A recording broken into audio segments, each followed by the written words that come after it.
In this video, let's look at three other functions you can use in PineSkip to get dividend splits and earnings data for stocks. So let's start with dividends. So there's a function called request.dividends. The only required argument is symbol of your stock. So here I'm passing siminfo.ticker ID to get dividends for my current symbol I selected on my chart. So it will be Apple in my case. But of course you can use other stocks as well.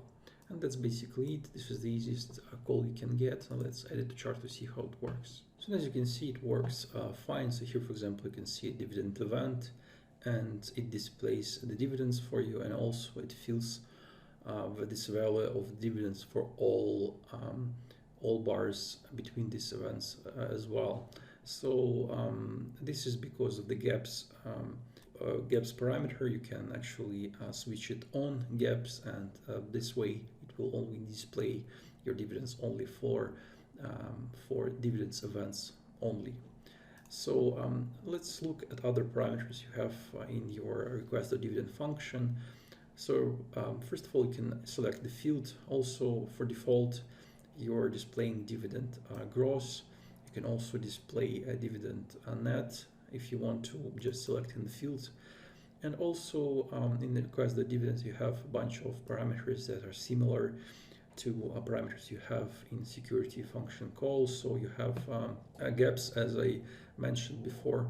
Just if you want to display gaps, you can do that. And if you want to, you can look ahead to show upcoming dividends for the history bars. Also, you can ignore invalid symbols, and also you can automatically transform dividends from one currency to another. So here, for example, I transform my dividends to euros. Another useful function is request.splits, and with it you can get split information for your stock. So how it works? So basically with this function you can get two numbers, denominator and numerator. And let me save it, and I will explain you then how it works. So here you can see two lines. So blue line is my numerator, and red line is my denominator. So blue line is 4 and red line is 1. And if you look at the split event, you can see that I have split event 4-1. So for every one share you had before the split, now you have 4 shares. And this is basically what how this split works and how these numbers works. So the denominator is 1 here and numerator is 4. So this way you can understand how this splits works, and probably you can create like an advanced script that work with splits this way. And also, of course, you can use other parameters like gaps, look ahead, and ignore invalid symbols in requests splits as well. And the last function I want to talk about in this video is request.earnings. So obviously you can get earnings of your stock with this function, and you can use it quite easily with only one symbol. So let me just uncomment the plotting for it and to see how it works.